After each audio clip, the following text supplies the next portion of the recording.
क्या हुआ जब अचानक अयोध्या में पहुंच गई सैकड़ों की तादाद में बंदर, भालू और गिद्ध।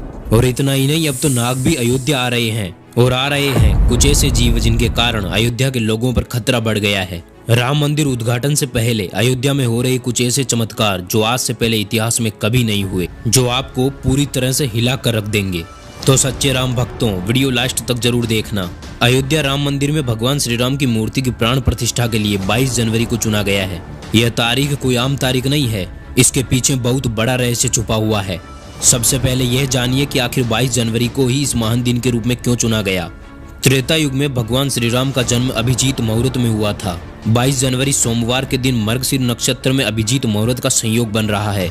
यही कारण है कि इस तिथि को रामलला की प्राण प्रतिष्ठा के लिए चुना गया है। लेकिन जैसे जैसे प्राण प्रतिष्ठा का दिन नजदीक आ रहा है, अलग अलग प्रजातियों के जीव, जिनमें से कुछ तो विलुप्त हो चुके थे, वह भी अयोध्या पहुंच रहे हैं। आपको ये जानकर हैरानी होगी कि भगवान श्री राम और रावण के युद्ध में जो भी योद्धा या जीव भगवान श्री राम की तरफ से लड़े थे, वह सभी अब अचानक किसी न किसी रूप में अयोध्या पहुंच रहे हैं। सबसे पहले हम आपको बता दें कि पिछले कुछ दिनों से अयोध्या के क्षेत्र में अचानक वानरों के झुंड आने लगे हैं।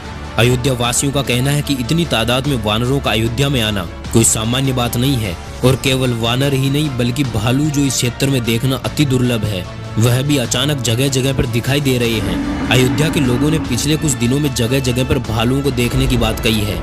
और हम सभी जानते हैं कि रामायण में रावण के विरुद्ध राम जी का साथ भालुओं और वानरों ने दिया था, जो अपने राजा राम के आगमन पर अब फिर से अयोध्या पधार रहे हैं। जब श्री राम रावण को मारकर अयोध्या आए थे, तब उनके राज तिलक में किष्किंधा सहित समस्त वानर प्रजाति पहुंची थी और जामवंत सहित भालू प्रजाति के योद्धा भी वहां आए थे। उसके बाद ऐसा कहा जाता है कि भगवान श्री राम ने उन्हें अयोध्या के अधीन न करते हुए स्वतंत्र कर दिया था, जिससे वे फिर से अपने अपने राज्य में रहने लगे। और अब एक बार फिर से इतिहास अपने आप को दोहरा रहा है। यह तो कुछ भी नहीं, बल्कि जैसे जैसे भगवान श्री राम की प्राण प्रतिष्ठा का समय नजदीक आ रहा है, अयोध्या में अचानक दर्जनों की संख्या में गिद्ध आने लगे हैं। जबकि इस क्षेत्र में कई वर्षों से गिद्ध विलुप्त हो चुके हैं। लोगों ने पिछले कई वर्षों में एक भी गिद्ध को इस क्षेत्र के आसपास नहीं देखा था, परंतु पता नहीं कैसे और कहां से अब अचानक बहुत सारे गिद्ध अयोध्या राम मंदिर के आसपास देखे गए हैं, जिनको लोग भगवान श्री राम का चमत्कार मानते हैं और कह रहे हैं कि अब जटायु श्री राम से मिलने आ रहे हैं। दोस्तों, अभी जो अयोध्या के क्षेत्र में घटित हो रहा है, वह कलयुग के इतिहास में आज से पहले कभी नहीं हुआ। अब आगे नागों का रहस्य जानने से पहले भगवान श्री राम के इस पावन मंदिर के इतिहास और इसके बलिदान के बारे में जानना होगा। कहते हैं कि त्रेता युग में भगवान श्री राम के जल समाधि लेने के पश्चात अयोध्या कुछ काल के लिए उजड़ सी गई थी, लेकिन उनकी जन्मभूमि पर बना महल वैसे का वैसे ही था।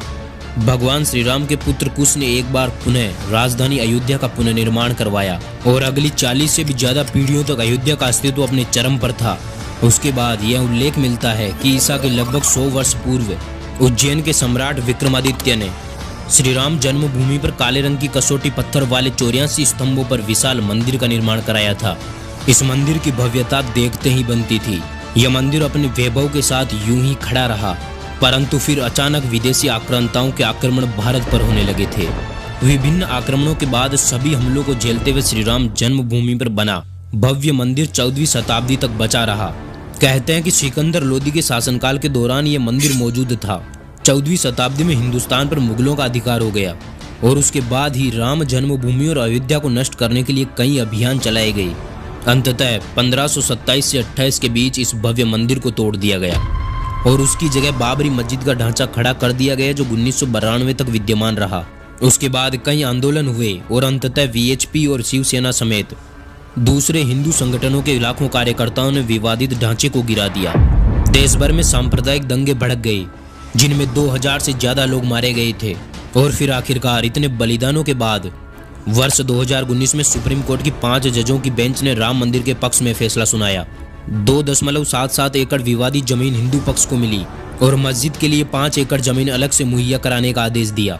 और आज 2024 तक भगवान श्री राम का मंदिर अयोध्या में अपनी शान से खड़ा है, जहां पर चमत्कार होने का सिलसिला शुरू भी हो चुका है, क्योंकि अयोध्या में पिछले कुछ दिनों से विभिन्न प्राणियों के साथ अलग अलग प्रजाति के असंख्य नाग भी निकल रहे हैं। इन नागों का भगवान श्री राम के साथ एक बहुत ही गहरा रिश्ता है, क्योंकि श्री राम के भाई लक्ष्मण शेषनाग के ही अवतार थे।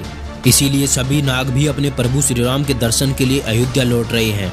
परंतु ये नाग वहाँ किसी को भी काटते नहीं है, तो दोस्तों, अगर आपको भी जानकारी पसंद आई और आप भी भगवान श्री राम के सच्चे भक्त हो तो अभी वीडियो को लाइक करके कमेंट में जय श्री राम लिख दीजिए और इस चैनल को सब्सक्राइब करके बेल आइकन जरूर दबा दीजिएगा।